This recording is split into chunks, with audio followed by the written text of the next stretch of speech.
the massively and rapidly increasing technicization of the workplace, of the factory during this time period. And this was causing very significant changes.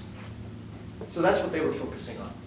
Okay. Not to say that imperialism during the long course of the development of capital didn't play a central role in capitalist expansion, beginning in capitalist countries and spreading across colonized nations.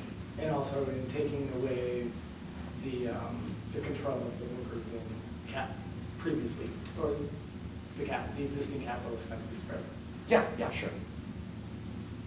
Yeah, How well pitting groups of workers against each other. Autonomous Marxism take that into account in their whatever theory, but to the extent Oh, well, that they have a theory. autonomism is, especially as it is developed in the work of Antonio Negri, who's the most famous of them, not the only autonomous theorist, but with the increasing globalization of relations of production, right? Material relations of production.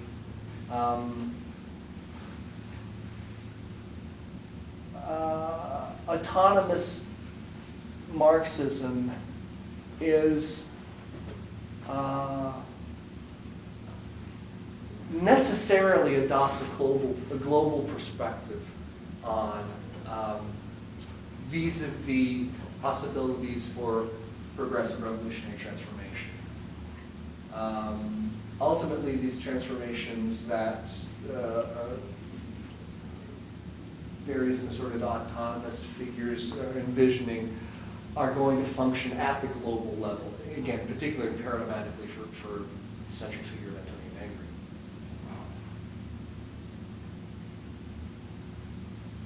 So there's,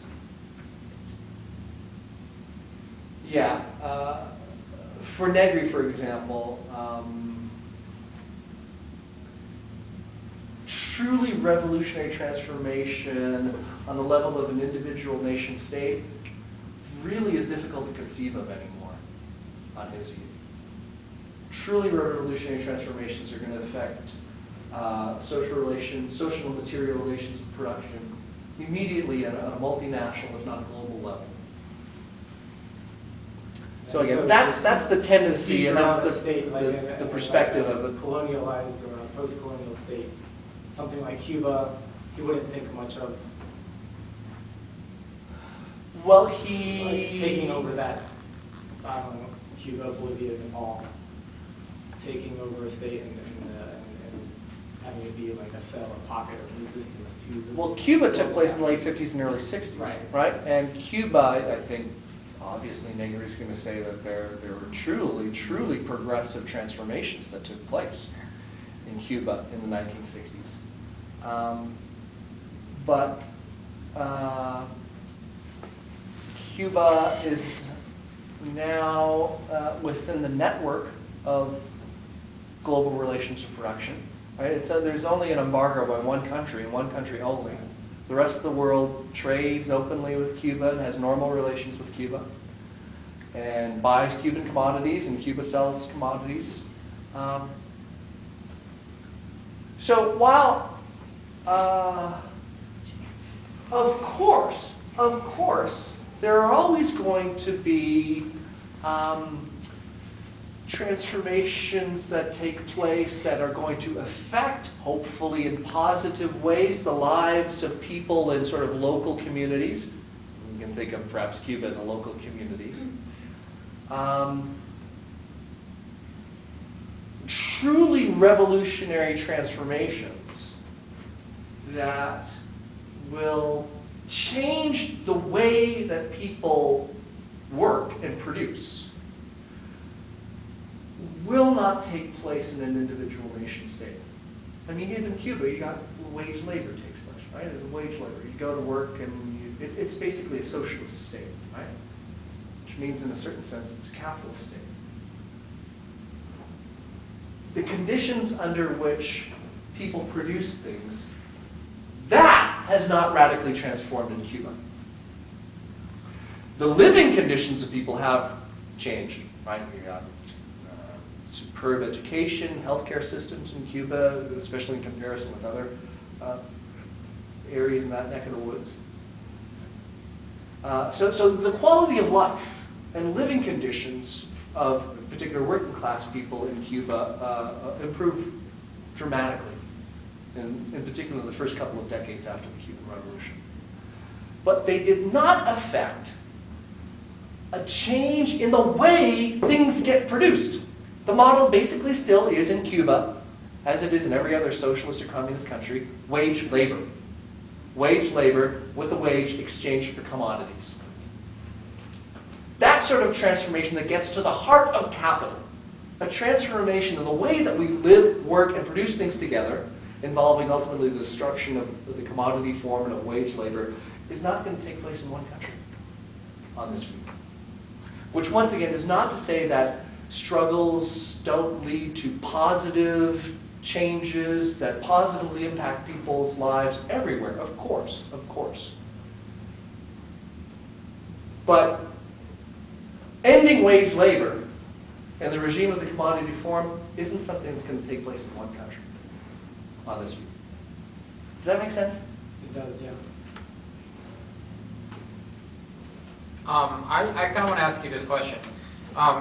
Even Negri going to factories, agitating, handing out pamphlets, and as you kind of stated today when he was here, this sort of, oh, if we find out like these sort of areas where things are kind of crummy and people are kind of agitated in themselves and we should go and support them, it sounds like a very Leninist project, the Vanguard Party, right? And some people will characterize it, oh, these elites, they want to go and condescend to the workers and tell them what they really want. And Lenin explicitly says in What Is to Be Done, look, if there are people in the working class who are really good at organizing their factory and helping people out, they shouldn't be working in a factory 12 hours a day. What they should be doing is supported by the party. So they go out and agitate other factories. So I'm just curious where the significant break with Leninism is. I mean, because that, I mean, the way you characterize those, that sounds like Vanguard. Well, again, it's the focus on the party, and Leninism as a theory conceives of revolutionary transformation in terms of the political organization of the party. The political organization of the party is going to solve problems. Okay, and what's the... Regardless of what actual working class men and women are doing in the lives that they are living. Right, and then the question I would pose So to you, again, what is the actual composition of the party then for an Italian leftist, and their critique of Leninism? What is the composition of the party? Like, who makes up the party? There is no party. No, I'm saying, like, in Leninism, there's a party, right? Their big gripe is, okay, this party, it's horrible, it's just condescending to the working class. What is their conception of Lenin's party, like the Vanguard Party? What do they think the Vanguard Party itself is made up of? What, on the view of the Italian New Left? Because it seems to me that they're saying, look, the party is alienating, it's not addressing the working class, it's not supporting them, and well, yet the very conception they're of working... not interested in, here's another, they're less interested in theoretical questions. Like, let's figure out what Lenin really said and what he really meant. And that's, you know, the project for today, and this is really important. And as soon as we solve that theoretical problem, then all of the other ducks are going to fall into a row. The goal is, okay, there's a party that calls itself the Communist Party of Italy, the PCI. I think to deal with the Soviet Union and Leninism specifically. So, I mean, granted, I can say that PCI was probably correct. So we'll cut that. So it's all context, saying, context, right? So they're So criticizing the criticizing the Italian party, not necessarily Marxist-Leninism. Yeah, it's context. Okay, so right? their gripe isn't with the Marxist-Leninism. situation is, we're being screwed by the PCI. Very much, They've been yeah. in cahoots with the powers that be since the end of the war. Not only have they not been helping us, but they've been exacerbating our situation. So are we going to look to the PCI to tell us what to do and tell us what we need to be doing? No, because all they're telling us to do is to accept wage concessions and work longer and harder. So ostensibly their hang-up is not with Marxist-Leninism proper. Their concern is not to develop correct theoretical interpretations of either Lenin or Marx or anyone else. Okay. Their perspective is the workers at Fiat are doing X, Y, and Z. They are unhappy. They are beginning to realize in the late 60s because of the Italian economy by that time had recovered to the point that actually unemployment was quite low. And so it wasn't like you could fire the entire Fiat works and just hire a bunch of people from southern Italy.